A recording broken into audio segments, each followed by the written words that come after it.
Hello guys. I recently viewed my analytics and found that people are watching my video but not subscribing my channel. Please subscribe my channel so that I can feed my cat. Hello guys. Today, I am going to show you an American comedy drama film from 2016 entitled 20th Century Women. Warning: this is a spoiler content. So, watch out and take care. The film opens in 1979 in Santa Barbara. Dorothea and her 15-year-old son, Jamie, are inside a grocery store while outside, their Ford Galaxy car is on fire. Everyone in the parking lot scrambles to help as Dorothea and Jamie tell us, in voiceover, that this was the car that drove Jamie from the hospital. Jamie tells us his parents are divorced and he hasn't seen his dad in 5 years. Dorothea laments that the car was beautiful, but Jamie points out it smelled like gas and overheated all the time. We meet the 17-year-old Julie as she sits, bored, at a therapy session for teen girls. At an OB-GYN office, 28-year-old Abby takes a photo of her doctor as he puts a swab into a tube and writes down her name. She goes home and plays rock music loudly. Julie enters the same house and is told by the home repair guy, William, that Jamie isn't there. Abby takes a picture of Julie, even though she tells her not to. Dorothea and William get home with groceries and tell the other three about their car bursting into flames. Abby lets Dorothea know she'll be late on her rent. Jamie and Julie go up to his bedroom and lay next to each other. She traces her finger over his hair and nose and chest, and they touch hands, but when he tries to grab her leg, she pulls away and tells him she liked it better before he got old enough to be horny. Julie tells Jamie that friends can't have sex and still be friends. Dorothea calls Jamie downstairs to set up for the party and Julie comments that she's compensating for her loneliness. Downstairs, Dorothea compliments William on the work he's doing on repairing the ceiling. In the kitchen, Dorothea asks William about a car he can loan her to replace the one that caught on fire. He suggests a 49 Deluxe in exchange for rent. In voiceover, Jamie tells us that his mother was born in 1924 in a time with no televisions or money. We see an 8-year-old Jamie with Dorothea as she tries to open a bank account in his name, but is refused because he's just a little guy. She tells them he's a person who has volition and autonomy and privacy who needs a bank account. When she's called into the principal's office because a 13-year-old Jamie has skipped school, she asks why he's not allowed to skip school. The principal says he needs to provide a note with her signature and not a forgery. At home, Jamie shows his mom how he traced her signature from a check, and she finds it ingenious. We flash back to Dorothea introducing Jamie and William as he renovates their house. We also learn that Dorothea writes her stocks down every morning with Jamie's help. Dorothea knows Jamie's in love with her and tells him having his heart broken is a tremendous way to learn about the world. While doing the dishes that night, Jamie asks, "Do you think you're as happy as you thought you'd be when you were my age?" She tells him not to ask people questions like that because wondering if you're happy is a great shortcut to being depressed. Jamie and Abby stay up late listening to punk music when Dorothea enters their room and asks them what it is. Abby tells her it's the raincoats. Dorothea asks why it can't be pretty. Abby says the band doesn't want to be skilled but just likes creating energy that is raw. Dorothea tells us Jamie was born in 1964 with a meaningless war, protests, Nixon, computers, drugs, boredom. We see Jamie playing with other kids, but he falls and doesn't wake up for 30 minutes. He is brought to the hospital and recovers. The next day, Dorothea asks him why he did this. He says why she smokes herself to death and why she's fine being sad and alone. Worrying that she can no longer connect with her son, Dorothea talks to Julie and Abby in her kitchen and asks if they can help him figure himself out and be a good man. They suggest William help, but thinks Jamie connects with Julie and Abby more. Dorothea drives until she finds Jamie skateboarding and tells him that she asked Julie and Abby to help him with life. He gets angry and runs off. He finds his skateboarding friends and asks if they're still going to LA. William gets a call that Jamie went to LA to see a concert with his friends.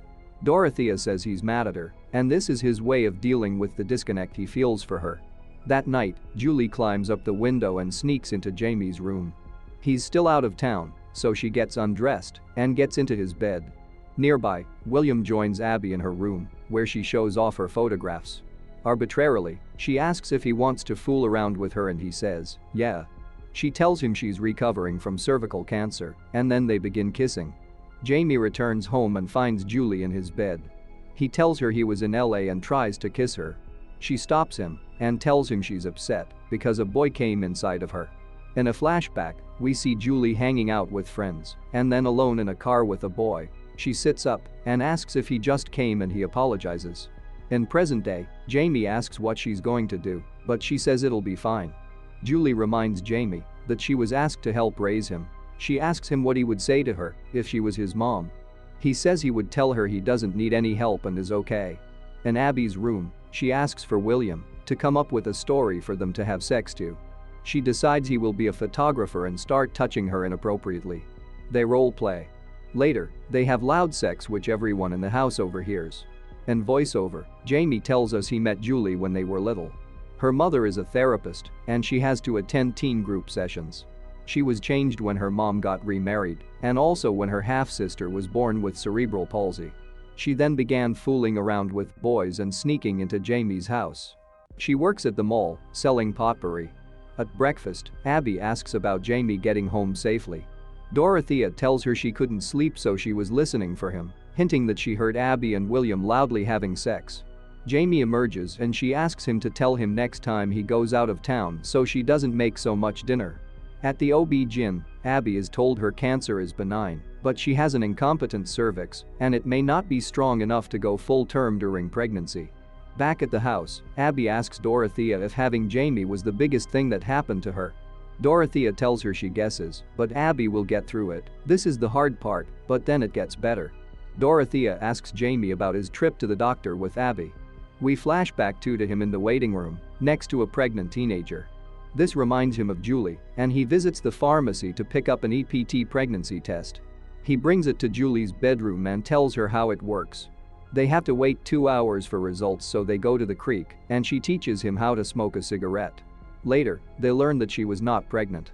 At his home, Abby thanks Jamie for joining her at the doctor by giving him a mixtape. He tells us that he bonded with Abby on that night and learned she grew up in Santa Barbara but then moved to New York City in 1973 to go to art school.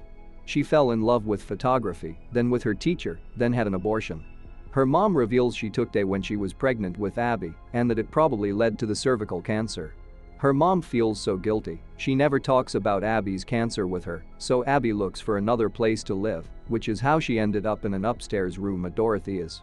Back at home, Dorothea sees Julie climb down from Jamie's room.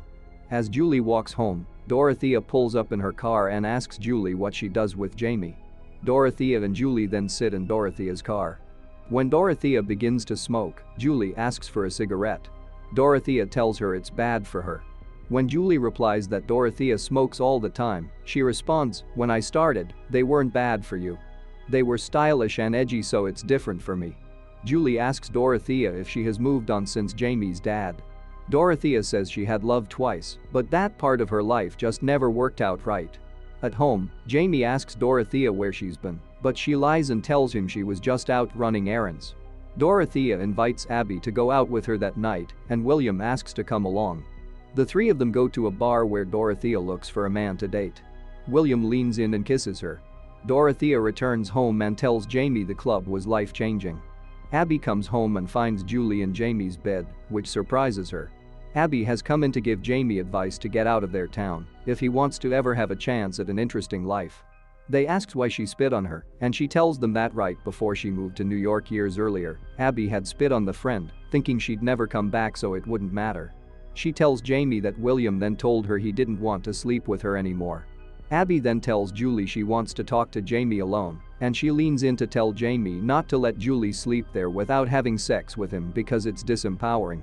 At breakfast, Abby gives Jamie some books from her feminism class as her attempt to parent him, as Dorothea requested. Jamie begins reading Our Bodies Ourselves, Sisterhood is Powerful, The Politics of Orgasm. At the skateboard park, a friend brags that he fucked his girlfriend so hard, she came 3 times. Jamie asks how he stimulated her clitoris. When his friend responds with "my dick," Jamie tells him women need direct clitoral stimulation, with fingers or a vibrator, and she probably faked her orgasm. The boy tells them the drummer is dating a girl in the band. He asks if the girl's name is Jamie and they begin to fight. Dorothea asks what the fight was about, and he says clitoral stimulation. He wants to be a good guy and satisfy a woman one day. Abby takes Jamie to the same club she went with Dorothea. Abby gives him advice on how to pick up a girl, practicing on Trish, her punk friend. The three of them all dance to the music. Later that night, Abby returns home and tells Dorothea that she gave Jamie a beer, taught him how to seduce women, and that he eventually kissed Trish. Dorothea is sad that Abby gets to see Jamie out in the world as a person, but Dorothea never will. Jamie asks what an orgasm is like. She tells him she never has them. He asks why she has sex at all. She replies she likes the way men look at her and the little panting sounds they make in their bodies. She tells Jamie half the time she regrets it. Everyone sits at the kitchen table, but Abby is not participating in the conversation, seemingly in distress. She declares that she's menstruating, which offends everyone.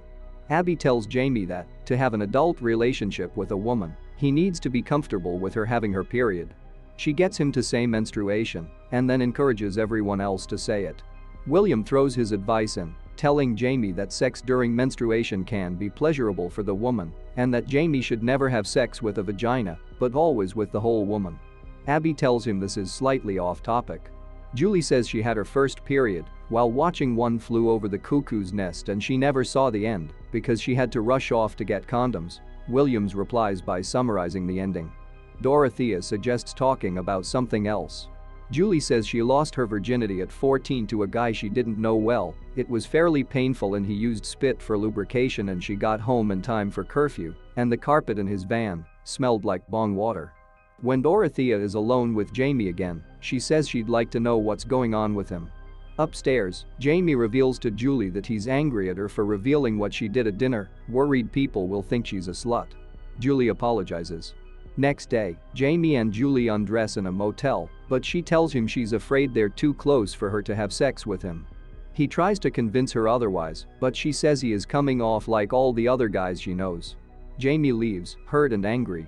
Abby finds Dorothea in the police station, having been arrested after not complying with the police officer that pulled her over. The next morning, Julie calls Dorothea and tells her she's in San Luis Obispo and Jamie left and she can't find him. Dorothea asks Abby and William to accompany her as she goes up north to them. When Dorothea gets to the motel, Julie reveals that Jamie had just been sitting alone nearby the whole time. Dorothea goes to talk to him, and he tells her that he was offended that she asked others to guide him because it seemed like she couldn't deal with him anymore. Jamie tells her he thought they were fine. In the motel room, everyone dances to old-time music. Abby, Julie, and William leave in the 1939 Ford. Jamie and Dorothea stay behind in San Luis Obispo to spend some time together. On his request, Dorothea helps Jamie bleach his hair.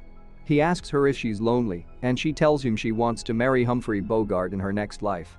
An epilogue shows the events that unfold in subsequent years.